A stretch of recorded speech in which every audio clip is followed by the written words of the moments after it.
तर्क चतुरागमयोग शास्त्रा षडुदर्शनागिवसितान कळे परात्मा तो केवे मतिलवाल्प विवेकांशे वर्णेन सर्व विषयाकुलकर्म सक्तु वर्णेन सर्व विषयाकुलकर्म सक्तु वर्णेन रम्या स्थळवू पवित्रा त्राता पिल्ल व्याघ्रवेयार जाळे जाळे तयाचे अगस्परिष्य दाणी दाणी तसाहो मजचक्रपाणी दाणी तसाहो मजचक्रपाणी सर्वज्ञ श्री चक्रधर स्वामी की जय। श्रीमद महावाक्य निर्वचन प्रवचन सोहळा गेल्या 1 महिन्यापासून अविरतपणे आपणा सर्वांना खऱ्या अर्थानं हे गहनादी गहन असलेलं शास्त्र ते म्हणजे महावाक्य, ज्या महावाक्यामध्ये ज्या निर्वचनामध्ये जो साधनदाता श्री चक्रधर महाराज या स्वामींचं स्वरूप काव्य स्वरूप निर्वचन आपणा सर्वांना ज्यांच्या मुखारविंदातनं ज्यांच्या अमृतमय वाणीनं खऱ्या अर्थानं या ठिकाणी प्रसवत आहे असे या श्रीमद महावाक्य प्रवचन सोहळ्याचे अधिष्ठाते प्रवाचक परमपूजने परमादरणीय उपाध्य कुलभूषण आचार्य प्रभू श्री बाबाजी, त्याचप्रमाणे या ठिकाणी उपस्थित असलेले सर्व संत आचार्यगण आणि तुम्ही खऱ्या अर्थानं भाग्यवंत आहात की तुम्हाकरता हे परशास्त्र ज्या आयोजकाच्या अथक परिश्रमातनं या ठिकाणी या परशास्त्राचं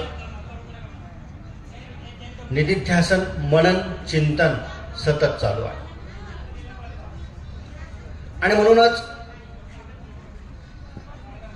या निमित्तानं अनेक विविध देवपूजा वंदन व्हावं, विविध व्याख्यात्यांना आपल्या समोर आणावं ही असलेल्या आयोजकांची कल्पना आणि त्यातूनच तुम्हाला घडणारा हा परलाभ चतुर्विध साधनाचं हे दर्शन खऱ्या अर्थानं तुम्ही भाग्यवंत आहात आणि म्हणून नुकतंच ज्यांचे आगमन या ठिकाणी याच संदर्भातून भेटी करता झालेला आहे असे आदरणीय आचार्य प्रवर उपाध्य कुलभूषण आचार्य श्री पातुरकर बाबाजी, आदरणीय आचार्य प्रवर महंत श्री दादेराज बाबाजी, आदरणीय आचार्य महंत श्री वांदेशकर बाबाजी, आदरणीय आचार्य महंत श्री दुधगावकर बाबाजी, आदरणीय आचार्य महंत श्री सर्वच आदरणीय संत तपस्विनी बंधूंनो, या परशास्त्राचं अध्ययन करत असताना, अभ्यास करत असताना, मनन करत असताना खऱ्या अर्थानं हे शास्त्र आपल्यापर्यंत जे पोहोचतं ना, याला प्रमाण आहेत 3. या 3 प्रमाणातनं हे शास्त्र येत असतं: श्रुती, स्मृती आणि वृद्धाचार. आणि म्हणून हा परमार्ग आचरत असताना, परमार्गाचं आचरण करत असताना परमार्ग खऱ्या अर्थानं आपल्या अंतकरणामध्ये रुतून तो परमात्मा प्रभू श्री चक्रधर आपल्याला मिळवायचा आहे. आणि म्हणून या 3 प्रमाणात आपल्याला ज्या शास्त्राचं अध्ययन मनन चिंतन अध्यासन करायचं आहे त्या 3 प्रमाणातलं स्फूर्तीस्थळ हा आमच्या आद्यश्री आचार्यश्रींचा असलेला खऱ्या अर्थानं परमार्गाचा इतिहास आहे. आम्ही आमच्या इतिहासापासनं, आम्ही आमच्या स्मृतीपासनं जोडलेलो असलो पाहिजे, कारण या स्मृतीमध्ये या साधवींनी असेल, या विदुषीने असेल, खऱ्या अर्थानं जो परमात्मा आपल्या अंतकरणामध्ये ठसवला नव्हे, तो परमात्मा मिळवण्याकरता त्यांनी जी कष्ट घेतली आणि त्या कष्टातनं त्यांना परमात्मा मिळालेला आहे. आताचा वाहता काळ जर आपण पाहू गेलो तर खऱ्या अर्थानं त्या साधकांच्या पायाची धूळ सुद्धा आपण नाही आहोत. ज्या साधकाने परमात्मा मिळवण्याकरता त्या जीवनाचं समर्पण केलेलं आहे, जीवनाचं समर्पण करत असताना खऱ्या अर्थानं तो परमात्म्याकरता घेतलेली ती कष्ट होती, तो परमात्मा मिळवण्याकरता केलेली ती तळमळ होती आणि हे तळमळीत असलेले साधक पाहत असताना एक दिवस आमच्या महादाईसा आचार्यश्रींना म्हणतात की नागरया, आम्ही देव देखलेलो, देवाचं सन्निधान अनुभवलेलं आहे. देखल्या देवाचे आठवणे अवघड नाही, परंतु हे न देखल्या देवाचे आठविते झळविते साधक कसे आहे. कारण गुरु माय माऊली महादाईसाकडं खऱ्या अर्थाने ही विजन पडताळण्याची सेवा होती. परमार्गाची ती आधारस्तंभ आहे. बोलल्या जातं महादाईसांनी आचार्यांना पाठीवरती आणलं नव्हे, मी म्हणेल महानुभाव पंथाला पाठीवरती आणलं. कारण माझा देव श्री चक्रधर महाराज ज्यावेळेस उत्तरापंथी निघून गेलेत ना, त्यावेळेस आचार्य श्रींची झालेली ती विरहावस्था स्वामी श्री चक्रधर महाराजांच्या त्या सन्निधानाला पोरक झाल्यामुळं खऱ्या अर्थाने मनावरती घेतलेला तो पगडा, देवाच्या आठवणीनं मनामध्ये असलेली ती खऱ्या अर्थानं अत्यंत तळमळीने भेटीची भावना आणि त्यातनं विरहामध्ये व्यवस्थित असलेले आमचे आचार्यश्री ज्यावेळेस भानखेडीच्या त्या निर्गम्य अशा त्या जंगलामध्ये ज्यावेळेस आचार्य जातात, तिथं झालेली ती विरहावस्था आणि त्या विरहावस्थेतनं माय माऊली महादाईसानं आचार्यश्रींना रिद्धपुरापर्यंत आणलेलं आहे. आणि खऱ्या अर्थाने या परमार्गाची ती धुरा चालू झालेली आहे. याच आचार्यश्रींच्या सन्निधानामध्ये असलेला जो परिवार होता, त्या परिवारामध्ये असलेल्या ज्या साध्वी होत्या ना, त्या साध्वींवर मला बोलण्याची खऱ्या अर्थानं आज या ठिकाणी विषय देण्यात आलेला आहे. कशा होत्या या साध्वी, कसा यांनी धर्म आचरला. आचार्यश्रींनी ज्यावेळेस उत्तरापंथी आमचे स्वामी गेल्यानंतर निंबा या गावी ज्यावेळेस आपला मठ निर्माण केला, त्या मठामध्ये एका साध्वीचा ज्यावेळेस प्रवेश होतो ना, त्यावेळेस खऱ्या अर्थानं त्यांच्यातले त्या धर्माचे जाज्वल्य आपल्याला पाहायला मिळतो. त्यांच्यातला धर्म आपल्याला पाहायला मिळतो की कसा आपल्यामध्ये धर्म असला पाहिजे, कसा तो परमात्मा आपल्या अंतःकरणामध्ये आपण ठसवला पाहिजे. श्री गुरुजनांच्या या प्रसन्न मनोधर्मानं आपल्यापर्यंत परमात्म्याची पंचनामा आलेली आहे. हे परशास्त्र सुद्धा आपल्या अहोभाग्यानं आपल्याला लाभत आहे. नाहीतर या वाहत्या काळामध्ये, या कलियुगासारख्या भयावह अशा काळामध्ये खऱ्या अर्थानं परमात्मा आठवणं इतकं सोपं नाही आहे. कारण परमात्मा आठवण्याकरता त्या परमात्म्याचं तत्व अंतःकरणामध्ये ठसवलेले आपण जरी असलो ना, तरी सुद्धा हा असलेला वाहता काळ आपल्याला वेगळ्याच बाजूने नेतो आहे. यातली एक साध्वी जर आपण पाहिली, एका साध्वीचं जीवन चरित्र जर आपण पाहिलं, तर खऱ्या अर्थानं मनाला काळजाला पीळ पडतो कसं यांचं जीवन होतं. यांनी आपलं जीवन त्या ईश्वराला समर्पित करत असताना, खऱ्या अर्थानं त्या परमेश्वरा अंतःकरणामध्ये ठसवत असताना कशा पद्धतीनं ठसवलं असेल. एक नव्हे अनेक साध्वी आहेत, ज्या साध्वीच्या परिस्पर्शाने एका जीवनाला जरी आपला कुठेतरी स्पर्श झाला ना, तरी सुद्धा या जीवनाचं आपलं सोनं होणार आहे. नामस्मरण आपण सर्वच करतो, पण केलेल्या नामस्मरणानं नक्कीच अष्टप्रहर आमचं स्मरण घडतं का? अष्टप्रहर स्मरणात आपल्याला तो परमात्मा खऱ्या अर्थानं अंतःकरणामध्ये ठसवता येतो का? नाही येत. मनवाळकेमध्ये चाललेलं आपलं स्मरण आहे. परशास्त्राचं अध्ययन अध्यासन या ठिकाणी चाललेलं आहे. मनन चिंतन अतिध्यासन चाललेलं आहे. दुपारी बाबांच्या मुखरविंदात खऱ्या अर्थानं ते परशास्त्र आपल्या समोर अगदी खुलं आणि मुक्त मनानं दिल्या जात आहे. जे महावाक्य सांगण्याकरता आमचे पूर्वज फार विचारपूर्वक सांगायचे, त्याची परीक्षा पाहायची. ती परीक्षा त्याची घेतल्याशिवाय त्याला ते शास्त्र सांगितलं जात नसायचं. असं हे परशास्त्र या आयोजकाच्या अथक परिश्रमातनं खऱ्या अर्थानं बाबासारख्या अधिकारी वाणीतनं ते आपल्यापर्यंत पोहोचत आहे. पहा तुम्ही, हा आत्मशांती ज्ञान येत नाही, 108वा आत्मशांती ज्ञान येत नाही. या नागपूर परिसरातच नव्हे तर खऱ्या अर्थानं पंथाला ललंबत करणारं हे व्यक्तिमत्व आहे, जे आचार्यश्रींच्या मुखारंदात तुम्हाला मिळत आहे. ज्यांच्याकडे पाहत असताना खऱ्या अर्थानं माझे तर ते आयडॉल आहेत, माझे तर प्रेरणास्त्रोत आहेत. त्यांच्याकडे पाहून खऱ्या अर्थानं आम्ही या परमार्गाची धुरा, ह्या प्रचार प्रसाराची धुरा सांभाळण्याची खऱ्या अर्थानं सुरुवात केलेली आहे.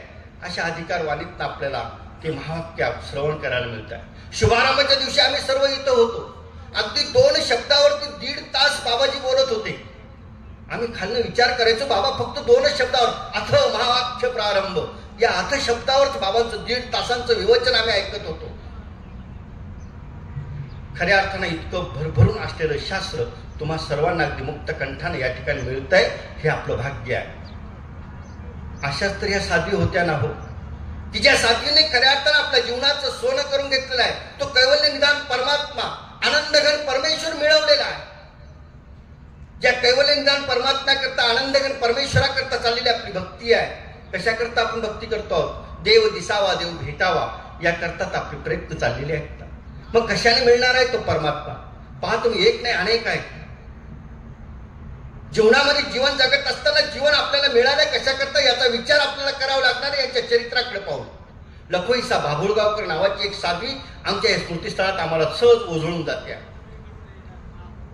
कसं होतं लखोईसांचं जीवन? लाखाईसा बाभुळगावकरांचा विवाह झालेला आहे, पण विवाह होत असताना सुद्धा मात्या पित्याच्या कुठेतरी आग्रहाखाती आणि म्हणून त्यांनी विवाहाची ती बाहुलं चढलेला आहे, विवाहाची ती सप्तपदी चाललेली आहे. आणि आल्यानंतर सुद्धा मनामध्ये तो भावच आहे की नाही, मला नकोय हा प्रपंच, नको हा नश्वर प्रपंच, नक्की मला या प्रपंचात राहायचं नाही आहे, मला देव मिळवायचा आहे. नक्कीच याच्या आधी यांचं श्रवण झालेलं असावं, आचार्याकडनं परमार्गाचं कुठेतरी यांच्यापर्यंत तो परमार्ग पोचलेला असावा, देव पोचलेला असावा. आणि म्हणून मनामध्ये ती नश्वरता आलेली होती की प्रपंच हा नश्वर आहे. या संसारामध्ये आपल्याला रममान व्हायचं नाही आहे, आपल्याला देवाकडे जायचं आहे. लग्न झालेलं होतं, 8 दिवस 10 दिवस महिना झाला असेल नसेल, परंतु मनामध्ये असलेली ती त्यागाची भावना, ईश्वराबद्दलची असलेली ओढ सतत मनाला काहूर करायची, मनाला पुन्हा पुन्हा आठवण करून द्यायची की नाही, याच्याकरता तुझं जीवन नक्कीच नाही आहे. तू परमात्म्याकरता जन्माला आलीस, तुला देव मिळवायचा आहे, तुला देवाकडे जायचं आहे. मग तू जर या प्रपंचामध्ये राहिलीस ना तर नाही जमणार, तुला या प्रपंचाला सोडावं लागणार आहे. आणि म्हणून लखोईसाच्या मनामध्ये केलेलं या घरानं एक दिवस वाच्यतेमध्ये रूपांतर झालेलं आहे. त्या काळामध्ये स्त्रियांची आणि पतीची भेट तरी किती व्हायची हो? 24 तासात तर 24 मिनिटं जरी पती डोळे पुढे आला ना तरी सुद्धा त्यांचं भाग्य असायचं. आजच्यासारखं सोपं नव्हतं ते. आज सोपं आहे, हातामध्ये अँड्रॉइड मोबाईल आहे, व्हॉट्सअप आहे, फेसबुक आहे, व्हिडिओ कॉलच्या अगदी कॉन्फरन्सद्वारे सतत तो पती नजरे पुढे असतो. नवीन नजरेच्या अर्थाला होऊच देत नाहीत आमच्या बाया. आणि कधीतरी पतीची भेट झाली आणि भेट झाल्यानंतर लखोईसाने आपली इच्छा व्यक्त केली. म्हटले मला नकोय हा संसार, मला नाही प्रपंचात रमायचं, मला देव मिळवायचा आहे. अहो मी तुमचं दुसरं लग्न करून देते आहे. किती मोठं धाडस आहे. जिने नुकताच सप्तपदी चालून त्याच्यासोबत नव्या संसाराची स्वप्न बघावी अशी असलेली आमची लखाईसा आपल्या पतीला सांगते की नकोय मला हा प्रपंच, मी तुमचं दुसरं लग्न करून देते. एखादी चांगली सुंदर मुलगी असेल ना तिच्यासोबत तुम्ही विवाह करा, तुमचा प्रपंच थाटा. हे धाडस सुद्धा लखाईसाने केलेलं आहे. पतीला वाटलं नवी नवी आलेली आहे, करमत नसेल म्हणून त्याने 1 वेळेस ऐकलं, 2 वेळेस ऐकलं, 3 वेळेस ऐकलं, दुर्लक्ष केलं. पण रोज अगदी जेव्हा जेव्हा भेट होईल तेव्हा तेव्हा लखाईसा ह्याच गोष्टी सांगायच्या, नकोय मला हा प्रपंच, मला या प्रपंचातनं सोडा, तुम्ही दुसरा विवाह करा, तुमचा चांगला संसार तुम्ही करा, मला या संसारात रमायचं नाही, मला देवाकडे जायचं आहे. प्रत्येक वेळेला ज्यावेळेस तीच इच्छा प्रकट व्हायला लागली त्यावेळेस एक दिवस पतिराजाने सांगितलं, राग सांगितलं, कर तुला काय करायचं. राग फेकून दिलेला पाठ जणू काय बसायला दिला की काय या आज्ञेनं लखाईसा कामाला लागली. आणि कामाला लागलेल्या लखाईसाने अगदी 16 वर्षाची एका मुलीचा शोध घेतला आणि आपल्या पतीचं दुसरं लग्न लावून दिलेलं आहे. पहा तुम्ही किती मोठं धाडस आहे. पतीने सहज दुसऱ्याकडे पाहिलं ना तरी सुद्धा स्त्रियांना जमत नाही. इथं नुकतंच लग्न झाल्यानंतर आपल्या पतीचा दुसरा विवाह लखाईसा करून टाकते आहे. नुसतं लग्न करून दिलं नाही, पतीची सेज सजवली, स्वतःचं अंथरूण घराच्या बाहेर पडवीला आणलं. सकाळी उठायचं, गोदामाईच्या काठावरती जायचं, स्नान करायचं, उत्तरापंथीच्या बाबाला हात जोडायचे आणि आपल्या स्मरणाला बसायची. रोजचा लखाईसाचा दिनक्रम चालू झालेला आहे. 1 दिवस, 2 दिवस, 3 दिवस, अगदी 8 ते 10 दिवस लखाईसाचं हे सर्व चाललेलं आहे. पती त्याच्या संसारामध्ये रममान झालेला आहे. नवीन पत्नी आलेली होती, तो अगदी आनंदामध्ये तो संसार करायला लागलेला आहे. आणि एक दिवस सकाळी लखाईसा स्नानाला जशी गंगा काठावरती गेली, गोदा काठावरती गेलेली लखाईसा वापस आली नाही. पतीच्या मनामध्ये धस झालं. घरामध्ये आपल्या पत्नीला विचारलं, का काही झालं का? बायांची कुरबुर होत असते, नक्कीच त्या कुरबुरीत ही गेली असावी, रागाने गेली असावीचे नातेवाईक काय म्हणतील या भीतीनं पती शोध घ्यायला लागला. शोध घेत घेत पती निंब्याला येऊन पोचला. निंब्याला आमच्या आचार्यश्रींचा आश्रम आहे. आश्रमामध्ये आला, आचार्यश्रींना दंडवत केला, भेट झाली आणि भेट झाल्यानंतर आचार्यश्रींना आमचा त्या लखाईसा आल्याला पती विचारतो, इथं लखाईसा नावाची कोणी बाई आली का हो? आचार्यश्रींच्या हातामध्ये ती स्मरणिका होती. ईश्वराचं निधिध्यासन चाललेलं होतं. उत्तरापंथीच्या बाबाला हात जोडले, म्हटले देवा खोटं बोलायचं नाही सांगितलंच ना रे, पण नेमकं काय आलं आता? पण इकडे वेगळंच झालं होतं. लकाईसा जशी परमार्गात आली तशी लकाईसाने आचार्यश्रींना विनंती केली होती, मला भिक्षा द्या. हो, स्मृतीस्थळामध्ये दीक्षा या शब्दाला भिक्षा हा शब्द आहे. तिथे घेतल्या जात असते, दिल्या जात नाही. भिक्षा ही घेण्याकरता असते. भिक्षेने खऱ्या अर्थानं आत्मा तृप्त होतो, तो आनंदाने परमात्मा मिळत असतो. भिकेनं पोट भरत असतं. तिथं भीक नाही आहे, भिक्षा आहे. भिक्षा घेतलेली होती आणि भिक्षा झाल्याच रिद्धपुराकडे जाणाऱ्या बायांसोबत लकाईसा रिद्धपुराच्या दिशेने निघून गेलेली होती. मार्गामध्ये लकाईसा नव्हतीच. तरी सुद्धा आचार्यश्रींना वाटलं आता खोटं बोलू कसं. उत्तरापंथीच्या बाबाला हात जोडले, सांगितलं देवा आता कसं संकट आलंय हे. त्याने सांगितलं बाबा इथं तर कुणीच नाही आहे, बघ तुला बघायचं असेल तर शोध घे. बायांमध्ये गेलेला आहे, शोध घेतला. 1-2 लोक नव्हती तिथं. आचार्यश्रींच्या जवळ 500 दीक्षित साधू आहेत, 200 त्यांचे उपदेशी संन्यास उपदेशी परमार्गाचे भजक आहेत, 700 गुरुकुळाचे ते आचार्य आहेत. शोध घेतला, लकाईसा कुठेही मिळाली नाही, कारण लकाईसा तिथं नव्हतीच. लकाईसा याआधीच रिद्धपुराच्या दिशेने निघून गेलेली होती.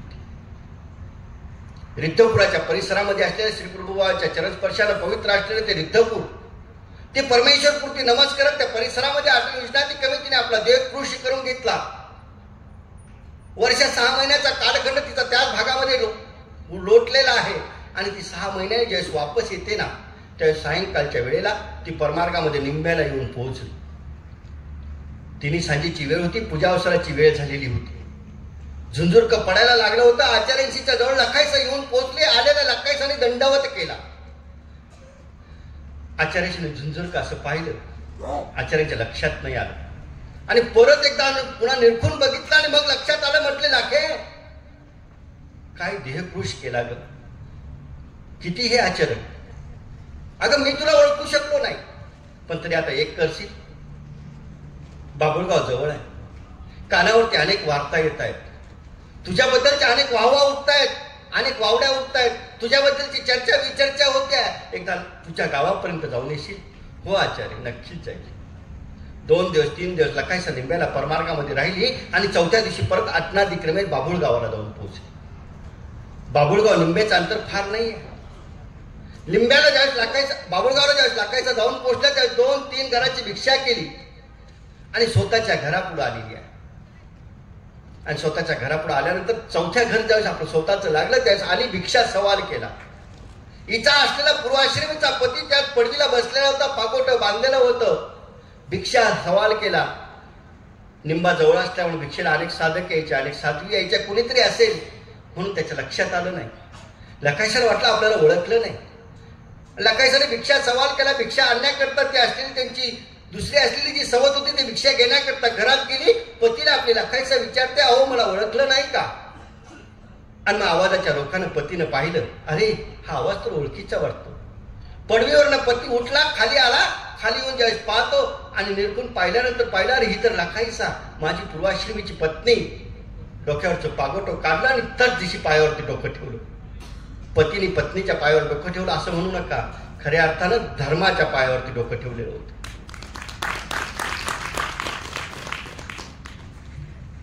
लकाईसाला मध्ये बोलवलं, पाय धुतले, पायाचं पायवणी घेतलं, तिचा येतावेळी सत्कार केला, तिला भोजन दिलं. सांगितलं आता इथंच थांबा, भोजनाची तयारी करते. नाही, माझ्या देवाची आज्ञा आहे, भिक्षा मागायची, मला काय असेल ती भिक्षा द्या. भिक्षा झोळीमध्ये घेतली. लकाईसा नदीच्या दिशेने निघून गेलेली आहे. ही लकाईसा बाबुळगावकर हिच्यातला धर्म कुठे आहे. आपल्या पतीचं लग्न लावून देव मिळवण्याकरता जिने जीवनाचं समर्पित करून टाकलेलं ती लकाईसा आम्हाला स्मृतीस्थळात पाहायला मिळते आहे. कशी होती ही लकाईसा. ही लकाईसा बाबुळगावकर आम्हाला स्मृतीस्थळात भेटते. याच्याकरता आम्हाला वाचन आवडावं लागणार आहे, संतांची संगत करावी लागणार आहे. त्यावेळेस आम्हाला खऱ्या अर्थानं आमच्यातला धर्म जागृत करावा लागणार आहे. आज आमच्यातला धर्म लोपत चाललेला आहे. आम्ही आठवतो देवाला, आम्ही जातो देवाच्या जवळ, परंतु आपल्या स्वार्थानं बडबडून जात असतो. आपला स्वार्थ बाजूला ठेवून खऱ्या अर्थानं परमार्थ आपल्याला करायचा आहे. तो परमार्थ आपल्याकडनं कुठं घडतोय? नाही घडत आपल्याकडनं परमार्थ. अहो आमच्या उपदेशी साधकांना जर आम्ही म्हटलो ना, नाही तुम्हाला देव तिथं सुद्धा भेटणार आहे, पण जर तुम्ही खऱ्या अर्थाने देवाचे असाल ना, रेमाईसा, रेमाईसा बघा तुम्ही कशी आहे. रेमाईसाचं लग्न झालेलं आहे. लग्न झाल्यानंतर रेमाईसा सासरी आलेले आहेत आणि सासरी आलेली रेमाईसा अनाथ आहे. हिच्या घरी कोणीच नाही आहे. सासरवास हिला व्हायचा. कारण ज्याचं कोणीच नसतं ना त्याला सासूरवास जास्त असतो. त्या काळामध्ये तर स्त्रियांना खूप त्रास व्हायचा आणि म्हणून रेमायसाला घरी इकडे सासरवास व्हायचा. पती बरं पाहत नव्हता, सासू बरं पाहत नव्हती. लग्न करून तर ही सासरी आलेली आहे, पण रेमायसाला इथं सासरी अनेक सासूरवासानं ही गांजलेली होती. पण इकडे परमार्गाकडे येत सासराकडे येत असताना तिला परमार्गाचा उपदेश झालेला आहे आणि म्हणून तिने आपला विशेष करायचा, देवाचं स्मरण करायचं, देवाला सांगायचं, बाबा मी प्रपंचात आलेले आहे पण तरी या त्रासानं गांजले रे बाबा, मला काढ एकदाची. सततच्या चाललेल्या स्मरणात, सततच्या मागणीत एक दिवस परमात्मा तिच्यावरती प्रसन्न झालेला आहे. पहा तुम्ही कसा प्रसन्न झालाय देव तिच्यावर. पतीने एक दिवस हिला मारावं असं बडबड बडावं असं मारलं आणि मारल्यामुळे त्या दुःखानं वेळच रेमायचा एका बाजूला झोपलेली आहे. काम करू शकत नव्हते कारण पतीने त्या दिवशी खूप मारलेलं होतं. मारलं तर रोजचं असायचं, सकाळ संध्याकाळ शिवीगाळ असायची, मारही असायचा, कामही करावं लागायची. सासूही बरं पाहत नाही, सासरा बरं पाहत नाही, पती बरं पाहत नाही. ज्याच्याशी स्वप्न बांधली होती, ज्याच्याशी सप्तपदी चालू खऱ्या अर्थाने या संसाराची, सुखी संसाराची स्वप्न रंगवली होती, तो पतीही पाहत नाही. मग राहायचं कशा करता ती देवाला ते दुःख आपलं सांगत असायची. आणि एक दिवस मारल्यामुळे तिला उठणंच होत नव्हतं आणि त्याच दिवशी सायंकाळी हिच्या पतीला स्वप्न पडलं. हिचा पती ज्या देवतेचा उपासक आहे ती देवता या पतीच्या स्वप्नात आली. ती नरसिंह देवता, ती नरसिंह देवता या रेमायसाच्या पतीच्या स्वप्नात येते आणि रेमायसाच्या पतीच्या स्वप्नात येऊन त्या नरसिंह देवताने सांगितलं, अरे तू मारलंस कुणाला, तू त्रास देतोस कुणाला? माहित आहे कोण आहेत ते राजकुमार आहेत. उपदेशी साधक सुद्धा कमी नाही आहे बायानं, राजकुमार आहेत ते. त्याला मारलंस, आता याचं प्रायश्चित्त तुला नक्कीच भेटणार आहे. आजच्या तिथीला लिहून ठेव, वर्षाचा शेवटचा, आजच्या तिथीचा जो वर्ष होईल त्या वर्षाचा शेवटचा दिवस तुझा शेवट असेल. राजकुमाराला मारणं सोपं नाही आहे, ते ईश्वराची राजकुमार आहेत. हे स्वप्नामध्ये त्या नरसिंह देवतेने त्याला सूचक रूपाने सांगितलं. भेंबावल्या अवस्थेत रात्रभर झोप झाली नाही. सकाळी जसा उठला तसा आई वडिलांच्या जवळ गेला, आईला सांगितलं, वडिलांना सांगितलं. रात्री स्वप्नामध्ये देवता स्वप्नात आली. नरसिंह देवतेने मला सूचक केलं की आजच्या वर्षाला तुझा शेवटचा दिवस येणार आहे, तुला मृत्यू गाठणार आहे. कारण माझ्या हातात ही आगळी घडली, मी माझ्या पत्नीला मारलं, या चुकीचं प्रायश्चित्त मला मृत्यू गाठेल का, ही भीती मनामध्ये होती. आईने वडिलांनी समजूत घातली, नाही रे बाळा असं काही होत नाही, स्वप्न खरं नसतं, स्वप्नामध्ये घडलेल्या गोष्टी नक्कीच घडतील असं नक्कीच नाही रे. त्यांनी समजूत घातली. कशी तरी दिवस जायला लागले, पण जे स्वप्नातलं सूचक होतं ते घडणारच होतं. 1 वर्ष पूर्ण झालं नाही झालं, पती इहलोकीची यात्रा संपून ईश्वर दर्शनाकरता निघून गेलेला. पतीची 10 दिवस कशी तरी पूर्ण केली आणि पूर्ण केल्यानंतर रेमायचा दुसरा विवाह करायचा नाही म्हणून लगेच निंब्याला येऊन पोहोचले. आणि निंब्याला आल्यानंतर आमच्या आचार्यश्रीने हा सर्व पूर्व इतिहास रेमायसाने सांगून टाकला. आचार्यश्रीने सांगितलं, ही साधी नाही आहे, ही राजकुमार आहे. हिला आजपासून कुमरे रेमायसा म्हणा. ती कुमरे रेमायसा आम्हाला स्मृतीस्थळात पाहायला मिळते आहे.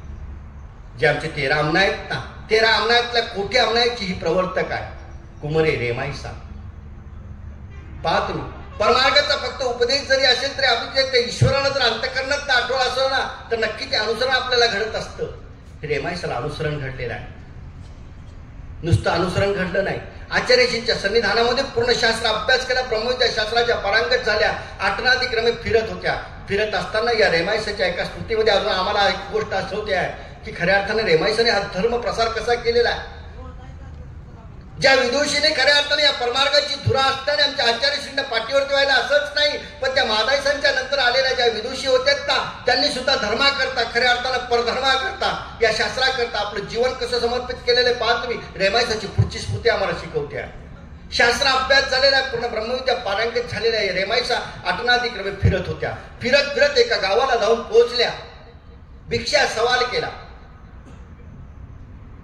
तिथं काही विद्यार्थी वेद अभ्यास शिकण्याकरता एका ब्राह्मणाच्या वसरीला बसलेले होते. बसलेले त्या विद्यार्थ्यांना एका चारगट माझ्यासारख्या विद्यार्थ्यांनी प्रश्न केला, म्हटलं आई भिक्षेला आला? म्हणे हो रे बाबा भिक्षा दे ना. नाही आई आम्ही तुम्हाला भिक्षा देऊ शकत नाही. का रे बाळा, का देत नाही भिक्षा?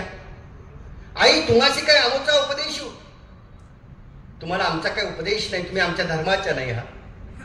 तुम्ही काहीतरी काम कराल तर देऊ भिक्षा आम्ही. समोर ती गाय बांधलेली आहे, ती पेंडी पडलेली आहे, तेवढी पेंडी जर वासराला टाकलेली तर नक्की भिक्षा देऊ. रेमायसाने सांगितलं, बाळा मी नाही ती टाकणार पेंडी, मी गाईला पेंडी नाही टाकणार, तू सांगितलं म्हणून मी काम नाही करणार, माझ्या देवाची आज्ञा आहे म्हणून मी भिक्षा करता आली रे. आणि उपदेश असलेलाच भिक्षा वाढतो असं आहे का तुझं म्हणणं? मग असं जर असेल तर शिवण्या चिंचण्या काय तुमचा उपदेश? ह्या ज्या चिमण्या आहेत, ह्या गायी आहेत, हे गुरु आहेत, ही फिरतात, यांना काय उपदेश आहे का तुझा? यांना तू देतोच ना दाज, मग दे ना मला भिक्षा तशी. ते म्हणले नाही, आम्हाला भिक्षा देता येणार नाही, तुम्हाला आमचा उपदेश नाही, तुम्ही इथं काही कामही करत नाही, आम्ही भिक्षा का देऊ? मग काहीतरी काम करा ना. तिने सांगितलं अरे बाळा मला काम करायचं असतं तर मी तिकडंच केलं असतं ना, मग भिक्षेला का आलात? ती म्हणले अरे बाबा ज्या देवाचा हा मार्ग आहे ना, त्या देवाची ही आज्ञा आहे. पायाला वाहन लागत असेल तर चंबाराच्या घराला जावं, अंगाला कपडा लागत असेल तर शिवण्याच्या घराला जावं, पोटाला अन्न लागत असेल तर ब्राह्मणाच्या घराला जावं, म्हणून त्या देवाच्या आज्ञा म्हणून मी ही विधी करते रे. भिक्षा मागते मी, भीक नाही मागत. भीक आणि भिक्षेमध्ये अंतर आहे. भिकेने पोट भरतं, भिक्षेने खऱ्या अर्थानं आत्मस्वरूप असलेला तो परमात्मा, आत्मा आनंदघन परमात्मा भेटत असतो, ती भिक्षा आहे. मी भिक्षा मागते बाळा. ह्या मुलाचा आणि त्या रेमाईसाचा चाललेला संवाद याचे असलेले शिक्षक ऐकत होते, ते वाकुडे दायभट्ट. मुलांच्या देखत कसं विचारावं म्हणून रेमाईसाला भिक्षा दिल्या गेली. रेमाईसा भिक्षा घेऊन नदी तीराला येते आहे, गंगा काठाला येते आहे, आणि येणाऱ्या रेमाईसाच्या पाठीमागं ते वाकुडे दायभट्ट चालत आले. हात जोडला, विचारला आई कोण्या देवाचा धर्म हा? देव सांगण्याकरता सुद्धा ही लोक परीक्षा घ्यायची. धर्म सांगण्याकरता ही लोक परीक्षा घ्यायची. आणि रेमाईसाने सांगितलं हो बाबा, श्री चक्रधर महाराजाचा हा धर्म आहे. आई मला सांगा ना, मला या धर्माचा उपदेश द्या ना. ज्या शिक्षकाच्या हाताखाली विद्यार्थी पडत होते, शिकत होते, ते शिक्षक वाकुडे दायभट्ट आईंना हात जोडतायत, रेमाईसाला हात जोडतात, विचारतात मला आई सांगा ना. रेमाईसाने सांगितलं बाबा असं नाही सांगता येणार, आम्हाशी गुरुमुख असे, हे आम्हाला गुरुमुखात आलेला आहे. आमचे श्री गुरु तुम्हाला उपदेश करू शकतात. म्हणजे कुठे आहेत तुमचे गुरु? आई आणि रेमाईसाने सांगितलं ते निंब्याला असतात. वाकुडे दायभट्टांचं ते धर्माबद्दलची आस्था पाहिली, पुन्हा पुन्हा येणारे ते प्रश्न पाहिले, आणि त्यांच्यात ती आस्था पाहिल्यानंतर रेमाईसाने धर्म सांगायला सुरुवात केलेली आहे. परीक्षा घेतल्या जात होती. आज कुठं परीक्षा घेतोय आपण? पाहतो डॉक्टरच्या पुढे गेल्यानंतर डॉक्टर सुद्धा आपल्याला तपासत असतो. ते थेटस्कोप असतं ना, त्याच्याने तो तपासत असतो, आणि तो 4 वेळेला या बाजूनी त्या बाजूनी तपासल्यानंतर मग ठरवतो तुम्हाला कुठली बिमारी झाली आहे की नाही. माणसाची परीक्षा घ्यावी लागणार आहे. पाहतो तुमच्यातली बरीच लोक प्रापंचिक आहेत, काही संन्यास्त आहेत, तर त्यांनी त्याच्या आधी प्रपंच केलेला आहे. तुम्ही बैल आणत असताना बैलाची परीक्षा घ्यायची की नाही? बैलाची परीक्षा कशी घेतल्या जायची? हे प्रवचन नाही, आपण गोकळ बोलत बोलत चालतो. बैलाची परीक्षा घेतल्या जायची. त्या बैलाची दात पाहिल्या जातात, त्या बैलाची शेप पाहिल्या जाते, हा खरंच काम करू शकतो. गाय घ्यायला गेल्यानंतर त्या गायीची सडं पाहिल्या जातात, ही खरं दुधाच्या उपयोगी आहे का? म्हैस घ्यायला गेल्यानंतर त्या म्हशीची सडं पाहिल्या जातात, हिच्यातनं दूध किती मिळेल. त्या माणसाची परीक्षा आहे ना. माणूस सुद्धा परीक्षा केला पाहिजे. माणसाची परीक्षा घेतल्याशिवाय त्याला जवळ करता येत नाही. यांची ती निरीक्षक अशी दृष्टी होती, त्या परीक्षेतनं तो माणूस उतरल्याशिवाय खऱ्या अर्थाने त्या माणसाला धर्म सांगितला जात नव्हता. पहा तुम्ही, आमचे पूर्वज खऱ्या अर्थाने या शास्त्राला खऱ्या अर्थाने कडिकृपात बंदिस्त केलं असा आरोप आमच्या पूर्वजांवरती केला जातो, पण त्याला कारण सुद्धा तशीच आहे. पुढे येणार आहे ती स्फूर्ती मी तुम्हाला सांगेन की खऱ्या अर्थाने काय कारण असलं पाहिजे. कारण धर्म हा आपल्यापर्यंत पोहोचत असताना, देव आपल्यापर्यंत पोहोचत असताना आपल्यातला तो अधिकार तितका वृद्धिंगत असला पाहिजे. आपल्याला त्या धर्माबद्दलची, त्या देवाबद्दलची तितकी जिज्ञासा असली पाहिजे, तितकी त्या धर्माबद्दलची ओढ असली पाहिजे, तरच तो धर्म आपल्या अंतःकरणामध्ये रुजणार आहे. अन्यथा तो धर्म आमच्या अंतःकरणात रुजूच शकत नाही. आपण तर आपल्या मनमाळकेने, आपल्या तर्क वितर्काने खऱ्या अर्थाने त्या धर्माचं, ते देवाचं सुद्धा आपण विचारणा करत असतो, चिरफाड करून पाहत असतो. खऱ्या अर्थाने धर्म कसा असला पाहिजे, जिज्ञासा केलीच पाहिजे. जिज्ञासेशिवाय धर्म मिळणार नाहीये. शंका कुशंका वेगळ्या, जिज्ञासा वेगळी. कारण जिज्ञासेने तो परमात्मा आपल्याला मिळवायचा आहे. आणि ज्यावेळेस वाकुडे दायभट्ट ज्यावेळेस आग्राला पेटले, त्यावेळेस रेमाईसाने त्यांना धर्म सांगितलेला आहे. खऱ्या अर्थानं आमचं दुर्भाग्य आहे हो. त्या दोघांमधली चर्चा जर आमच्यापर्यंत स्मृतीस्थळात पोहोचली असती ना, तर आज आम्हाला इतरांना धर्म सांगत असताना वेगळ्या शास्त्राचा आधार घेण्याची गरजच पडली नसती. कारण एक वेद अध्ययन चालवणाऱ्या शाळेचे शिक्षक आहेत, ते त्यांच्यातला धर्म त्यांच्यामध्ये रुजवायचा आहे. म्हणजे खऱ्या अर्थाने पुरावे रेमाईसाने दिले कसे असतील? सहज चालणारी ही विदुषी स्वतःचा धर्मही राखते आहे, धर्माचा प्रचारही करते आहे. एका कुळाचा आमनाय पद जरी रेमाईकडे गेला असेल ना, तरी सुद्धा दुसऱ्या कुळाचा आमनाय पद असणारे वाकुळे दाई भट्ट हे पैठणकर आमनायाचे प्रमुख आहेत, मूळ पुरुष आहेत. आणि रेमाईस आणि वाकुळे दाई भट्टांना खऱ्या अर्थानं तो आपल्या परीनं धर्म समजवला. आटन विजनादिक्रमे निंब्यापर्यंत आणलं. आचार्याकडे वाकुळे दाई भट्टांना या परमार्गाचा उपदेश झालेला आहे. पहा तुम्ही, हे साधक स्वतः जगत असताना खऱ्या अर्थानं धर्म प्रचारही करत होती, परंतु करत असताना आणणाऱ्या त्या साधवांमध्ये परीक्षा घेऊन त्यांना खऱ्या अर्थानं या धर्माकरता प्रवृत्त करत होते. या धर्माकरता प्रवृत्त केल्यामुळं, या देवाकडे आणल्यामुळं परधर्म तर सांभाळला जात होता, पण स्वतःचं जीवन सुद्धा सुजलाम सुफलाम होत होतं. कुठेही आमच्या जीवनाला आज आमचं जीवन कुठं चाललेलं आहे? आम्ही भरकटलेलो आहोत. भरकटलेल्या अवस्थेमध्ये खऱ्या अर्थानं आम्ही देव मिळवण्याचे प्रयत्न करतो आहोत. आमचं स्मरण तितकं घडत नाही. अष्टोप्रहर स्मरण करणारे आमचे आचार्य श्री कुठं आहेत? एक प्रहर सुद्धा आमच्याकडनं स्मरण व्यवस्थित होऊ शकत नाही. कसा तो देव आम्हाला मिळणार? एवढा परिणाम आमच्याकरता भेटतोय. चतुर्विध साधनं इथं भेटतायत. या पोथीच्या निमित्तानं अनेक आचार्य गणांचं या ठिकाणी आगमन होतंय. त्यांच्या दर्शनानं आमचं पुण्य पावन असं जीवन होऊन जाणार आहे. पण ते घेण्याकरता सुद्धा आमचं शरीर सक्षम नाही आहे. आम्ही पाहिजे तेवढा वेळ धर्माकरता देवाकरता नाही देऊ शकत. आमच्यामध्ये तर्क आणि वितर्क चाललेली आहे. हो, याच स्मृतीस्थळामध्ये आम्हाला एक नाती नागाईसा पाहायला मिळते. पहा तुम्ही, मगाशी मी म्हणत होतो ना, माणसाची परीक्षा घेतल्या गेली पाहिजे.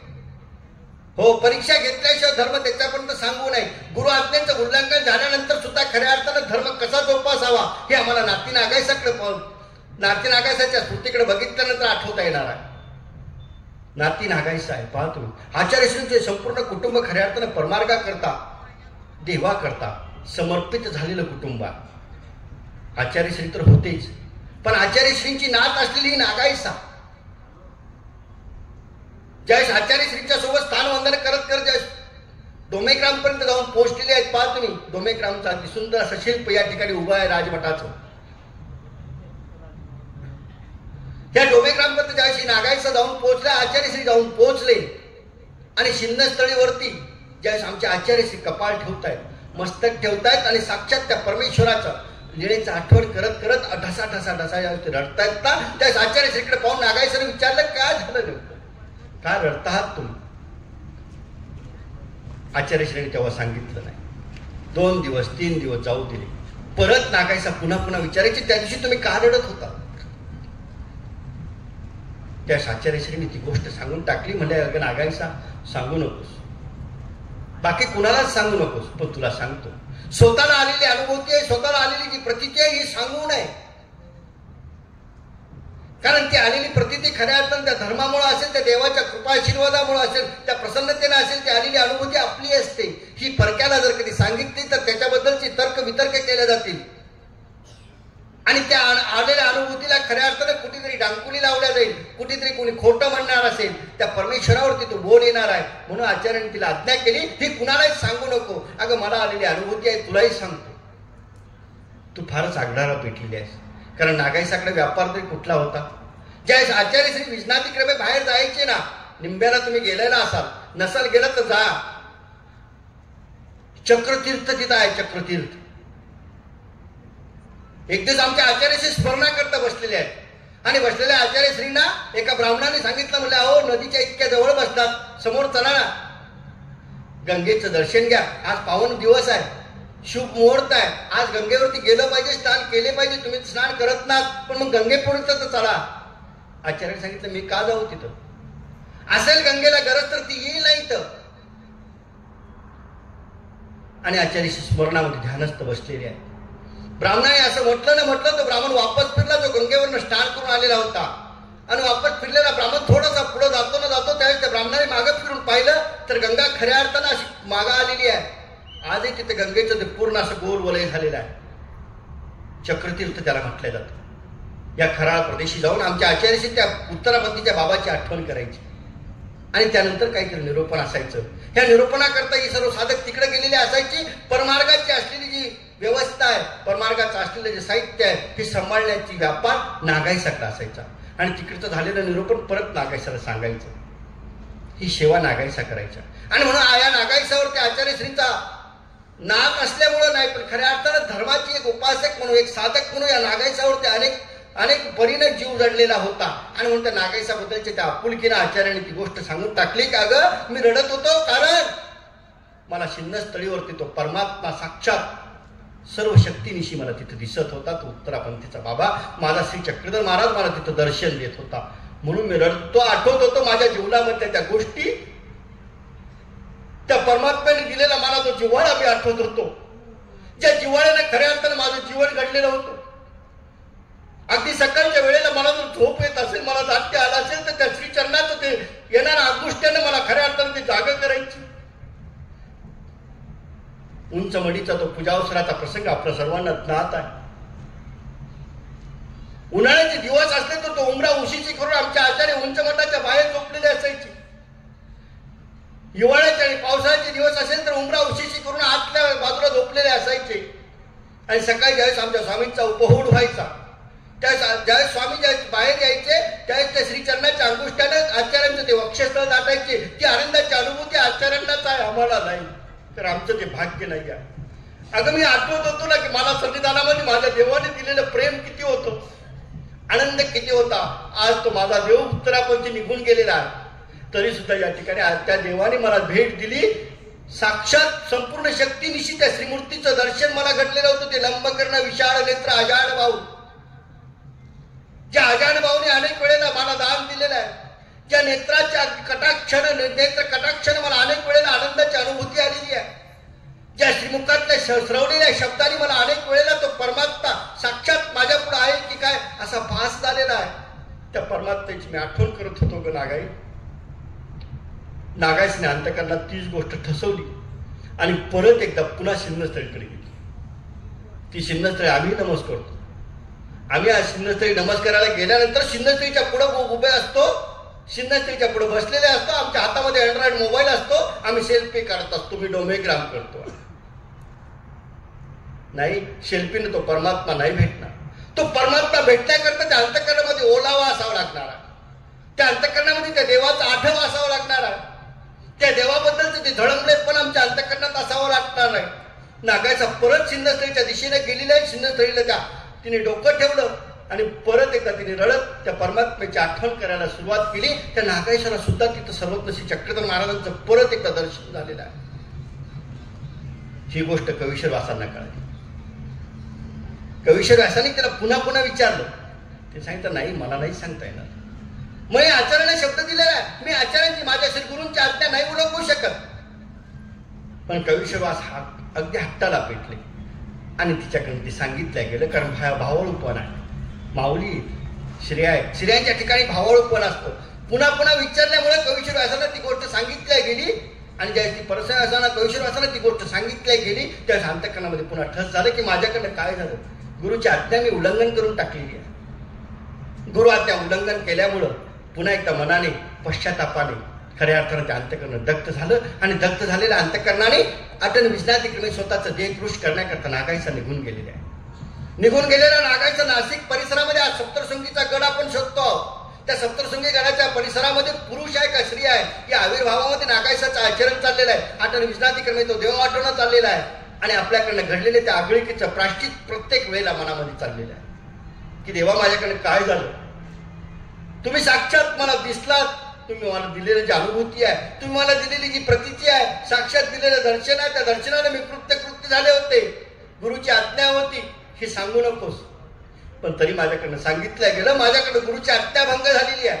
काय करू आचार्य, काय करू देवा मी, ही मनामध्ये सतत पश्चातापाचा ओळ चाललेला आहे, अनुताप चाललेला आहे. या अनुतापानं अटल विष्णादिक्रमे नागाईच्या सप्तशृंगीच्या त्या परिसरात फिरत होत्या. अगदी स्मरणामध्ये इतक्या मग्न होऊन जायच्या, कधी कधी भिक्षाला जायच्या, कधी कधी जाती नव्हत्या. 3-3 दिवस 2-2 दिवस यांच्याकडनं भिक्षा घडत नव्हती, स्मरणामध्येच राहायच्या. आणि मग आठवायचं अरे माझा भिक्षाविधी ठाकून गेला की काय, मग भिक्षे करता निघायचे. अगदी असं स्वतःचं देह कृश करून घेतलं.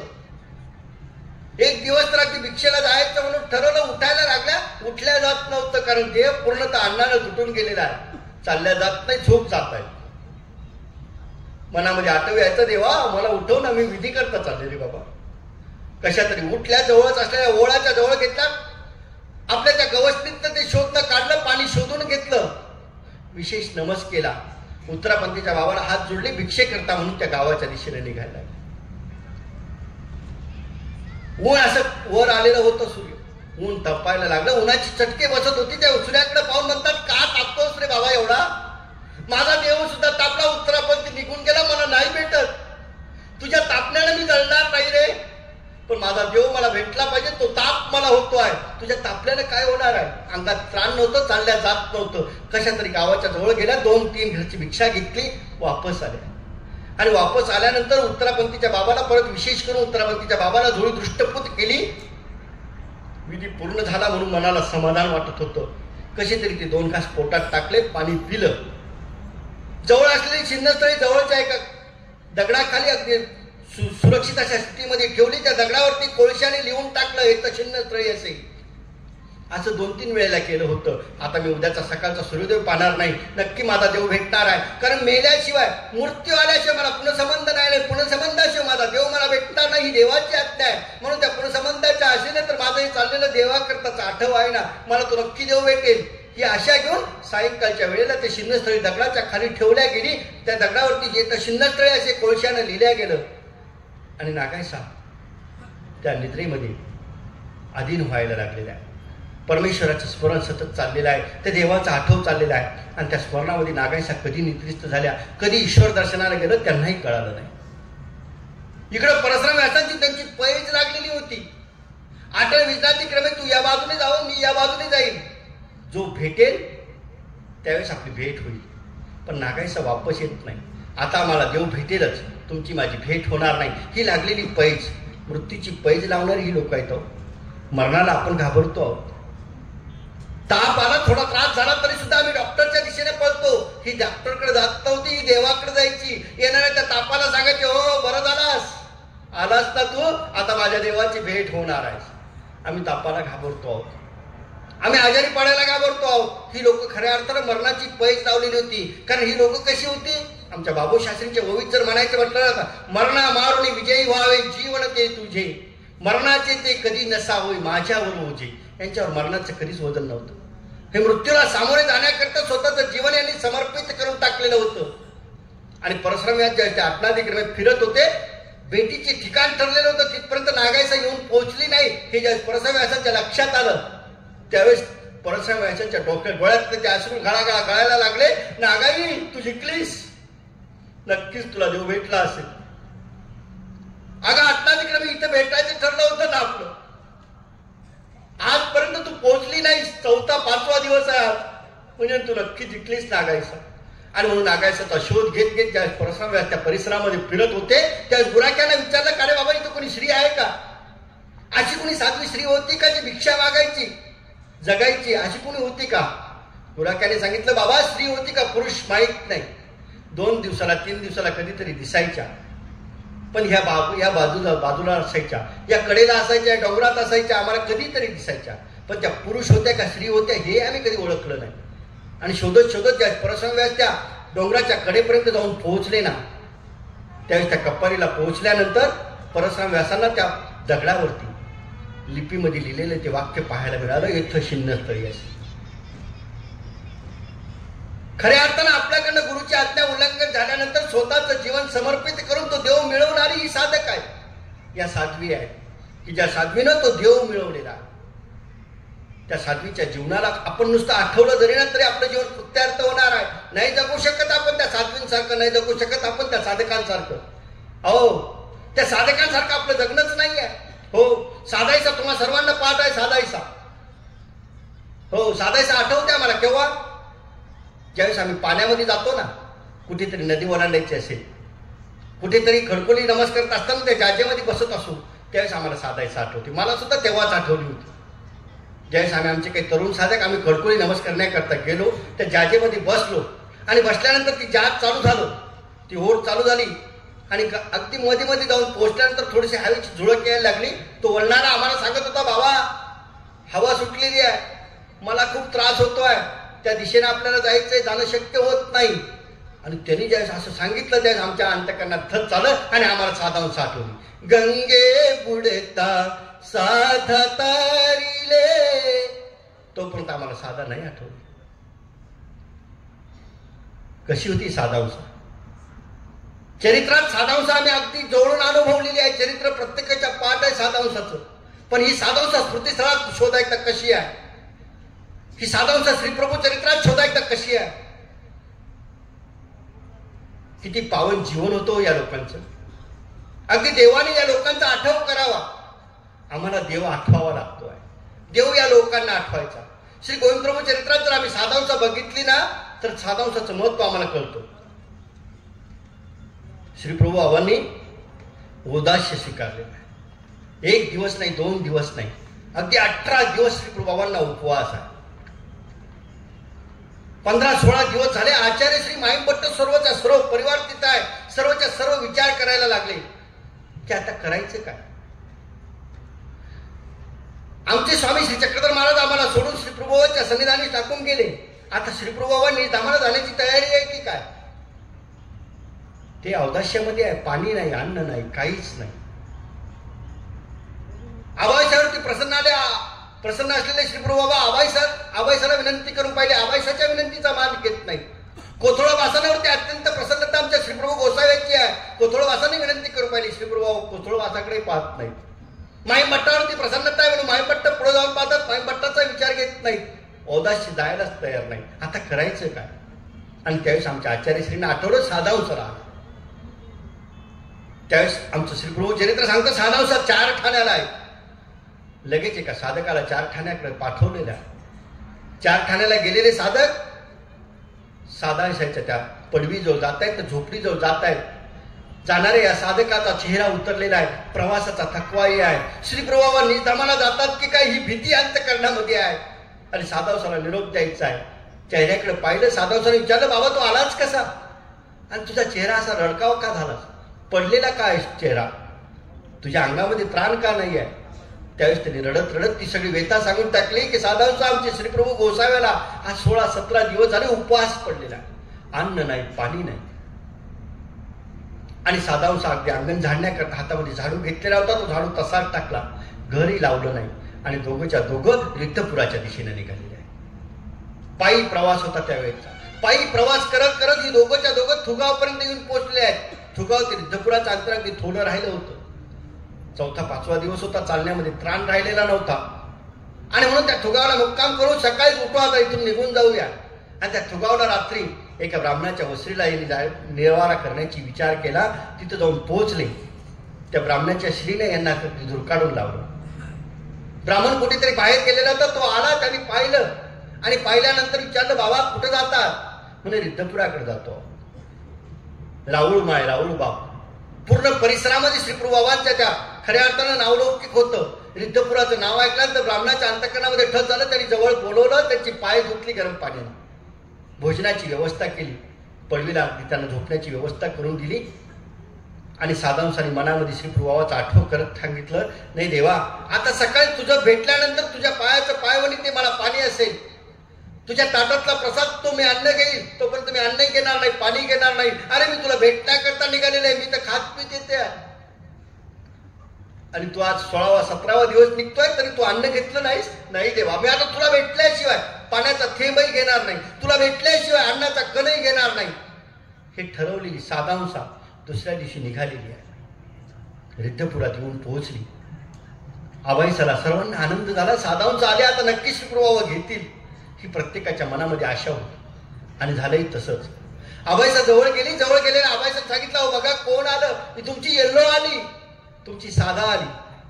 आणि श्रीप्रभू प्रसन्न झाले. 17 दिवसापासून असलेला औदास्य 18व्या दिवशी श्रीप्रभू सोडतायत. प्रसन्न झाले. प्रसन्न झालेले श्रीप्रभू अगदी आपल्या मंचकावरती उठून बसले. पाय खाली सोडलेले आहेत. आबाईसाने पट दिशी ताट आणलं. पायाचं चरणोदक काढलं. साधांसाने पाणी घेतलेलं आहे. म्हटले, बाबा साधा जेवली पण नाही हो, तुमचा प्रसाद घ्यायचं म्हणते आहे. मेली आण म्हणून पटकन भोजन आणायला लावलं. प्रसाद घेतला. आणि साधांसा तो प्रसाद दिलेला आहे. हे साधांसाचं जीवन कुठं आहे? श्रीप्रभू चरित्रात आम्ही साधांसा बघितली पाहिजे. ती साधांसा स्मृतिस्थळामध्ये सुद्धा तशीच आहे. ज्यावेळेस अल्लाउद्दीन खिलजीची धाड या महाराष्ट्रावरती आली ना, त्यावेळेस संपूर्ण गावाचे गाव लुटल्या जात होते. स्त्रियांची आबरू घेतल्या जात होती. आचार्यश्रींनी विचार केलाय 500 गुरुकुळ येणाऱ्या धाडीने जर कधी या गुरुकुळाला त्रास झाला तर होणारा किती मोठा अत्याचार होईल, किती मोठा अन्याय होईल आणि तो अन्यायाला निमित्त होईल. आपण आता पठाराकडे गेलो पाहिजे, गंगा तीराकडे गेलो पाहिजे. आणि म्हणून आचार्यश्री सगळ्या मार्गाला घेऊन निघालेले आहेत. चालत चालत परळी वैजनाथापर्यंत आले आणि आल्यानंतर आचार्यश्रींच्या लक्षात आलं की आता एक तरुण साधक तर चालू शकतात, पण जे थकलेले जे अशक्त आहेत ते चालू शकत नाहीत ना, मग त्यांना कसं करावं लागेल. म्हणून आचार्यश्री सातांशाला जवळ बोलवलं, सांगितलं, साधे हो, तुम्हासी गोसाव्याचा वर असेल. हो, डोमेग्रामला आमच्या श्री चक्रधर महाराजांनी आमच्या साधांशाला वर दिलेला होता.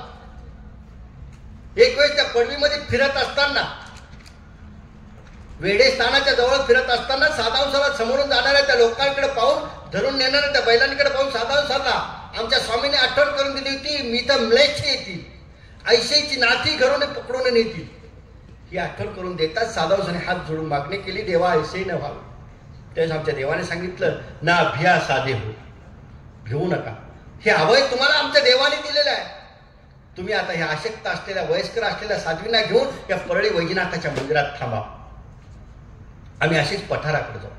आचार्यश्रींची ही आज्ञा घेऊन साधांशा सर्व त्या परमार्गाच्या असलेल्या ज्या अशक्त साध्वी होत्या त्या साध्वींना घेऊन तिथं परळी वैजनाथाला थांबलेल्या आहेत. म्लेच्छाची धाडी पाठीमागून आली, पण साधांशा त्या परळीने वैजनाथाच्या त्या पायरीवरती आलेली, हातामध्ये काडी आहे आणि काडी आपटत साधांशा तिथे बसलेल्या आहेत. येणारी ती धाड विचारायची, बुद्धी अंदर कोण आहे. साधांशा सांगितलं, येथ कोणी नाही, ही चक्रधराची दासी येल्लो असे. हे मराठीतले बोललेले 2-4 वाक्य त्या म्लेच्छांना कळायचे का नाही कळायचे, पण येणारी एक एक तुकडी पुढे सरकत जायची. साधांशाने परमार्गाच्या साध्वीलाच वाचवलं असं नाही, साधांशाने परळी वैजनाथाचं मंदिरातलं असलेलं ते लिंग असलेली मूर्त असलेले मंदिर वाचवलेलं. हो, हिंदू द्रोष्टे म्हटले जातं आम्हा वाढवावांना. आम्ही हा इतिहास सांगितला पाहिजे, आम्ही हिंदू द्रोष्टे नाही आहोत, हिंदू रक्षक आहोत. आम्ही 12 ज्योतिर्लिंगापैकी प्रमुख असलेलं तुमचं परळी वैजनाथाचं मंदिर जर वाचलं असेल ते फक्त आमच्या साधांशामुळे वाचलेलं आहे. हिंदूचे रक्षक आम्ही आहोत, हिंदू द्रोष्टे आम्ही नाही आहे. ही साधांशा आम्हाला आठवली पाहिजे ना. या साधकांचं जीवन आम्हाला आठवलं पाहिजे की ज्या साधांशामुळं खऱ्या अर्थानं त्या परमार्गाच्या साधी वाचलं नव्हे, त्यांचं जीवन सुद्धा कृत्यार्थ झालेलं, तो परमात्मा त्यांना भेटलेला आहे. कारण देवाला यांची आवड होती. आमची आवड देवाला कुठं आहे, कारण आम्हाला देवाची आवड नाही आहे. आम्हाला देवाची आवड असली पाहिजे, देवाच्या ठिकाणी आमची आर्त असली पाहिजे, त्या आर्ततेनं आम्हाला देव आठवता आला पाहिजे. त्या देवाचं स्वरूप गावा आम्ही ऐकत आहोत. आजच्या दिवशी तरी आम्ही ठरवलं पाहिजे की जीवनामध्ये घडलेल्या ज्याही गोष्टी असतील त्या मला संपवायच्या आहे, मला फक्त माझा देव मिळवायचा आहे. ज्या अधिकारवाणीत तुमच्यापर्यंत हा खऱ्या अर्थानं स्वरूप गाभा मिळतो आहे, हे महावाक्यासारखं थोरलं प्रकरण हे कधीच ऐकायला भेटत नाही. हे ऐकण्याकरता ती पात्रता असावी लागते. पहा तुम्ही, आमचे साधक अगदी आचरण करत असताना प्रत्येक गोष्ट अशी शोधत काढायची. हो, कोथळवासांची सेवा शोधण्याकरता आचार्यश्री ज्यावेळेस त्या परिसरामध्ये फिरत होते ना, फिरत असताना कोथळवास एका देवतेचे उपासक आहेत, पुजारी आहेत. आणि कोथळवासांकडे पाहत असताना आचार्यश्रींनी ती गोष्ट शोधली की याच्यामध्ये सेवा हा गुण चांगला आहे. सेवा आमच्यात नाहीच, अजिबात नाही. हो, आम्ही फक्त ज्ञानाच्या पाठीमागले लागलो. ज्ञान मोचक आहे, नक्कीच आहे. ज्ञान मुक्तीला नेणार आहे, नक्की आहे. पण सर्वात आधी जर मुक्तीला काही नेत असेल तर ती सेवा आहे, दास्य आहे. माई भट्टाला सांगत असताना आमच्या देवाने सांगितलं दास्य मोचक. दास्याने तुम्हाला मुक्तीकडे जाता येणार. ती सेवा कशी असली पाहिजे. आचार्यश्री ज्यावेळी आत्मातिक्रमे फिरत होते त्यावेळेस त्या कोथळवासाच्या देवतेचे उपासक आहेत, त्या देवतेचे पुजारी आहेत, त्या मंदिराच्या बाहेर आचार्यश्री स्फुरणा करता बसलेले आहेत. गावातनं कोथळवासाने यावं, स्नान करावं, पाण्याचा घडा भरून आणावा, त्या देवतेला तर्पण करण्याकरता स्वतःला अगदी सुचिर्भित करून घ्यायचं आहे आणि मग देवतेला तर्पण करायचं आहे. ही सर्व सेवा चाललेली त्यांनी ज्यावेळी बघितली, त्या देवतेची सर्व सेवा होऊ दिली. पुन्हा त्यांनी स्नान केलेलं आहे, पुन्हा पुन्हा हात धुतलेले आहेत, पुन्हा पुन्हा सेवा करतायत. देवता उपासना सोपी नाही आहे. इथं तर सगळ्यात सोपं आहे. हो, 8व्या दिवशी आम्हाला देवाला स्नान घालायचं आहे. रोजी देवाला स्नान घालायची गरज नाही आहे. सुचिरवृत्तीची अजिबात गरज नाही आहे. फक्त तुमच्या खऱ्या अर्थानं मन सुचिर असलं पाहिजे. तन सुचिर असण्याची फारशी गरजही नाही आहे. इतका सोपा आचार पद्धती आमच्या असताना सुद्धा आमच्यामध्ये ती खऱ्या अर्थानं भक्ती ओथम मन भरत नाही. आणि कोथळवासाची ही सगळी सुचिरवृत्ता पाहिल्यानंतर आचार्यश्रींनी त्यांना फक्त एकच शब्द सांगितला, अहो हेच जर परमेश्वराचे करताना तर याच जन्म उद्धरता. त्यांनी सांगितलं इथं आहे कुठे परमेश्वर. त्यांनी हे नव्हे युद्धपुरी. आणि कोथळवासाला युद्धपुराकडे आणलेला आहे. ज्या कोथळवासांच्या सेवेनं श्री गुरुबाबा प्रसन्न झालेले आहे. आमच्या असलेल्या साधकांमध्ये, असलेल्या आचार्यगणांमध्ये, पूर्वसुरूंमध्ये खऱ्या अर्थाने निरक्षक दृष्टी होती. एक वेळेस परशुराम व्यास सुद्धा असेच एकदा आटनातिक्रमे फिरत असताना एका झाडाखाली अगदी स्थिर असे बसलेले आहेत आणि बसलेल्या परशुराम व्यासांचं लक्ष समोर असलेल्या आंब्याच्या वनाकडे गेलं. समोरच आंब्याचं वन होतं. त्या आंब्याच्या वनामध्ये काही 10-10, 12-12 वर्षांची मुलं खेळत होती. खेळणाऱ्या या मुलांमध्ये मुलं त्या आंबा पाडण्याचा प्रयत्न करत होती. आंब्याचं झाड तर त्या आंब्यानं लदबदून गेलेलं होतं. पण ती मुलं सगळे शेंड्यावरती असलेला जो आंबा आहे ना, जो पाडाला आलेला होता, जो पिवळा झालेला होता, तो आंबा पाडण्याचा प्रत्येकाचा प्रयत्न होता. या 10-12 मुलात म्हणजे एक हरी नावाचा सुद्धा एक मुलगा, हा सुद्धा तो आंबा पाडण्याचा प्रयत्न करत होता. अगदी सर्व थकले, कोणाकडनं तो आंबा पडत नाही आणि शेवटी ते बाकीचे कंटाळून निघून गेले. पण हरीने ती चिकाटी सोडली नाही. तो फक्त तो आंबा पाडायचा त्याचं एक ध्येय होतं. दगडामागे दगड मारत होता, आंबा पाडण्याचा प्रयत्न करत होता, आंबा पडत नव्हता. सोबतचे असलेले आपली सांगाती सोबती सगळे निघून गेले, कोणाकडनं आंबा पडत नाही. आणि शेवटच्या एका दगडाने हरीने तो आंबा पाडला, आंबा हातात घेतला आणि आंब्याकडे पाहून अगदी उड्या मारायला. परशुराम व्यासाने विचारलं, बाळा इकडे ये रे. जवळच्या झाडाखाली परशुराम व्यास स्मरणाला बसले. परशुराम व्यासाने जवळ बोलवलं आणि जवळ बोलवल्यानंतर परशुराम व्यासाने विचारलं, बाळा तुझं नाव काय? त्यांनी सांगितलं, बाबा हरी नाव आहे माझं. तो आंबा मला देतोस? गेल्या अर्धा-पाऊण तासापासून जो आंबा पाडण्याचा प्रयत्न करत होता, तो मुलगा आंबा लगेच पटदिशी परशुराम व्यासाच्या हातात टेकवला. परशुराम व्यासाने अगदी खुश होऊन त्याच्या पाठीवरती हात ठेवला. मला तुझ्या वडिलांना भेटवशील? आणि म्हणून गावाकडे घेऊन गेले. गावात गेल्यानंतर त्या हरीच्या वडिलांना भेटल्यानंतर सांगितलं, हो खूपच छान मुलगा आहे तुमचा. त्याच्यामध्ये इतक्या लहानपणी समर्पणाची, त्यागाची वृत्ती आहे, त्याच्यामध्ये चिकाटी आहे. असा मुलगा खऱ्या अर्थाने आमच्या परधर्माच्या कामाचा आहे, याला मी सोबत नेऊ? वडिलांनी हो म्हणून सांगितलं आणि परशुराम व्यासांच्या सोबत हरीचा प्रवास चालू झाला. अगदी आठवण विजनातिक्रमे परशुराम व्यासांनी या हरीला घेतलेला आहे. 10-12 वर्षाचा हरी असलेला मुलगा परशुराम व्यासांच्या सोबत फिरतोय आणि फिरत परशुराम व्यासांचा मुक्काम येऊन पोहोचला वांबोरीला. वांबोरीचं स्थान आपण सर्वांनी केलेलं आहे, जिथं आज गुरुवारी आचार्यश्रींचा आश्रम आहे. आचार्यश्री मामांचा तिथं आश्रम आहे. त्या वांबोरीला यांचं येणं झालं.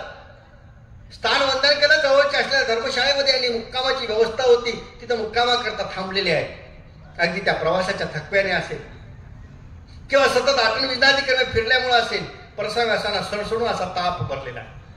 आणि त्या तापामध्ये परशुराम व्यास बरळत होते, काहीतरी बडबड करत होते आणि चाललेल्या या बडबडीत त्यांचं काय चाललं हे यालाही माहित नाही. याने अगदी जवळ पडलेले कोळशे उचलायचे आणि ते जे बोलतायत ते तसं लिहायला सुरुवात करायची. ते जे बोलतायत ते तसेच्या तसे शब्द लिहायला सुरुवात करायची. अगदी तापेच्या त्या भरामध्ये त्यांच्याकडं पूर्ण महावाक्य त्या ठिकाणी सांगितलं गेलं. महावाक्याचं पूर्ण प्रमेय त्या ठिकाणी लिहिल्या गेलं आणि ती ज्यावेळेस थोडीशी तापेत थोडी शुद्ध त्यांची आली, थोडी ताप थोडी कमी झाली, ते उठून पाहतात तर भिंतीच्या भिंती रंगवलेल्या आहेत. भिंतीवरती काहीतरी लिहिलेलं आहे. नेमकं लिहिलं काय पाहतात तर हे तर महावाक्य आहे. आणि विचारलं, अरे हरी हे लिहिलं कोणी? ते म्हणले, आचार्य तुम्ही रात्री झोपेमध्ये तापेत होता, तर त्या तापेमध्ये तुम्ही जे बोलत होतात ते मी लिहून काढले. काय आहे मला माहित नाही, तुम्ही बोलायची मी लिहायचो. आणि आचार्यश्रींनी त्या हरीला जवळ घेतलं, छातीला कवटाळलं. परशुराम असं म्हणतात, बाळा हरी तू साधा नाहीस रे, सिद्धांत गर्भार्थ सांगावा ऐसा तुझा अधिकार. ते सिद्धांत पेटे हरिवास याच पंथाचे आहे. स्मृतीस्थळामधला एक साधक जर कधी पाहिला ना, तर त्यांना खऱ्या अर्थानं त्या चिकित्सेतून, त्या परीक्षेतून या साधकांना जवळ केल्या जात होतं. आज आम्ही ज्या पेंडॉलमध्ये आहोत ना, या पेंडॉलचे खऱ्या अर्थानं जे प्रवक्ते आहेत, गुरुवारी आचार्य प्रभू श्री मोठे बाबाजी, याही खऱ्या अर्थाने या नायंबासाची जी कुलपुरुष आहे ती कोमाईस आहे. ती सुद्धा एक साध्वीच आहे. या साध्वीने अनेक अशा खऱ्या अर्थानं आमच्या पंथाला ललांभूत करणाऱ्या या साध्वी होत्या, की ज्या साध्वीच्या जीवनाला खऱ्या अर्थानं स्पर्श करणं म्हणजे आपलं जीवन कृत्यार्थ करून घेणं आहे. आपण धर्म आचरतो आहोत, त्या धर्म आचरत असताना, तो पंथ आचरत असताना, तो देव आठवत असताना खऱ्या अर्थानं या प्रत्येकाच्या जीवनाला कुठेतरी स्पर्श करून आपल्याला आपलं जीवन घडवायचं आहे. कारण जीवन घडवण्याकरता तर संस्काराची शिदोरी गरजेची आहे ना. आणि म्हणूनच या साधकांकडनं, या पुरुषाकडनं आलेला जो धर्म आहे, तो धर्म आपल्यामध्ये येत असताना ज्या कमळावसा, त्या कमळावसाच्या असलेल्या 3 शिष्या, ही छोटीशी एक कृती तुम्हाला सांगेल. मला वाटतं माझा वेळही या ठिकाणी पूर्ण होत आलेला आहे आणि म्हणून मी थांबण्याचा विचार करणार आहे. बोलावं तर बरंच वाटतं, पण इथं खऱ्या अर्थानं ज्या गुरुजनांकडनं ह्या अधिकारवाणीतनं खऱ्या अर्थाने हे परशास्त्र चाललेलं आहे. त्या परशास्त्राचं ग्रहण करण्याकरता मी इथं आलेलो आहे. प्रवचनाकरता इथे मी नक्कीच आलेलो नाही, कारण इथं घेण्याकरता यावं लागणार आहे. कारण हे दालन त्या ईश्वराच्या कृपेने खऱ्या अर्थानं खुललेलं आहे. इथं तर राहू महिनाभर वाटतं, परंतु आम्ही आमच्या त्या सेवेमध्ये आहोत. श्री गुरुवर्यांची सेवा आहे आणि त्याचबरोबर परमार्गाची सेवा आहे. त्यामुळे इथे येऊ शकत नाही, हे दुर्भाग्य आहे. आणि म्हणून इथे येऊन बसून खऱ्या अर्थाने यातनं आपल्याला घेता येईल तेवढा कणातला कण घ्यावा. या ठिकाणाहून फोन आले, सुरेश भाऊ असतील, आमचे सुरेश शास्त्री असतील, बाबा तुमची देवपूजा वंदन करायची आहे. म्हणून नक्की देवपूजा वंदनासाठीच आहे, कारण हे परमार्गाचं दान आहे, हे माझं नाही आहे. हे परमार्गाच्या वंदनाकरता जर उपयोगी पडत असेल तर नक्कीच मी सुद्धा कुठेतरी परमार्गाच्या उपयोगी पडणार आहे. आणि म्हणून त्या देवपूजा वंदना करता आणि शास्त्र या ठिकाणाहून काही ना काहीतरी फुलाची फुलपाकळी घेण्याकरता मी आलेलो आहोत. आणि म्हणून ही पोमाईसा जी होती, हे पोमाईसा, चोंडाईसा आणि हिराईसा या 3 गुरुवाहिनी आहेत. 5 वेळची प्रज्ञा कशी आहे आली असेल तुमच्यापर्यंत ही स्फूर्ती. उपाध्य कुळाच्या ज्या प्रमुख आमच्या कमळावसा होत्या, कमळावसाच्या 3 शिष्य आहेत. एक वेळेला आमच्या भास्कर भट्टाने एक सुंदर असा ग्रंथाची निर्मिती केली आणि हा काव्य ग्रंथ कमळावसाला दाखवण्याकरता, परीक्षणाकरता तिथपर्यंत जाऊन पोहोचले. आणि पोहोचलेले भास्कर भट्टांनी सांगितलं, कारण पूर्वी परमार्गामध्ये खऱ्या अर्थानं हा आदर, हा सन्मान प्रत्येक आचार्याला दिला जायचा. जे या कुळाचे कुलप्रमुख असतील किंवा जे आपल्यापेक्षा श्रेष्ठ असतील ते ज्ञानाने, वैराग्याने, आचरणाने श्रेष्ठ आहेत, अनुसरणाने आपल्यापेक्षा मोठे आहेत. म्हणून त्यांच्यापर्यंत जाऊन खऱ्या अर्थाने परमार्गाची सेवा दाखवल्या जायची. आणि कविशेरराव कमळावसांच्या जवळ येऊन पोहोचले. त्यांनी सांगितलं, म्हणले मी असाच एक काव्य ग्रंथ निर्माण केलेला आहे. कमळावसांनी सांगितलं हरकत नाही, सांगा ना कुठला आहे. 1 मिनिट थांबा. आणि म्हणून आपल्या 3 शिष्याला जवळ बोलवलं. 3 जवळ बसलेल्या होत्या. कविशेर व्यास आपला काव्य ग्रंथ म्हणून दाखवत होते. आणि म्हणून दाखवल्यानंतर आमच्या कमळावसाने सहज विनोद बुद्धीने तिथं विचारलं, म्हटलं अहो हा काव्य ग्रंथ तुम्ही केला? नाही, हा तर माझ्या हिराईसाच्या आधीच पाठ आहे. एक छंदी प्रज्ञा असलेली हिराईसा लगेच ते काव्य जसंच्या तसं म्हणायला लागले. ते म्हणजे अहो हिराईसाच्याच नाही, आमच्या चोंडाईसाच्या पाठ आहे. लगेच चोंडाईसा दुसऱ्यांदा म्हणायला लागलेले आहे. झालेल्या त्या 50-25 ओव्या जशाच्या तशा या दोघींनी म्हणून दाखवलेल्या आहेत. आणि या दोघींनी या 50-100 ओव्या म्हणून दाखवल्या. त्यावेळेस त्यांनी सांगितलं अहो इतकंच नाही, आमच्या पोमाईसाच्या पाठ आहे. 3 छंदी प्रज्ञा असलेली पोमाईसा यांनी सुद्धा त्या ओव्या तशाच म्हणून दाखवल्या. भास्कर भट्ट म्हणतात अहो मी अविरत कष्टाने खऱ्या अर्थाने आठवण विश्रांतीक्रमे या ग्रंथाची निर्मिती केली होती. हा काव्य ग्रंथ मी निर्माण केला होता, हा आधीच कसं काय परमार्गामध्ये आहे ते विचार करायला लागले. आणि त्यावेळेस कमळावसाने सांगितलं नाही आचार्य, ग्रंथ निका झाला असा. ही माझी हिराईसा 1 छंदी प्रज्ञेची आहे. हिला 1 वेळेस ऐकलं ना तरी सुद्धा हिचं पाठ होतं. ही चोंडाईसा 2 छंदी प्रज्ञेची आहे. 2 वेळेस तिने ऐकलं ना तरी हिच्या पाठ होतं. कारण तुम्ही म्हटलात, हिराईसा म्हटली 2 वेळेस हिने ऐकलं, तिच्या पाठ झालेला आहे.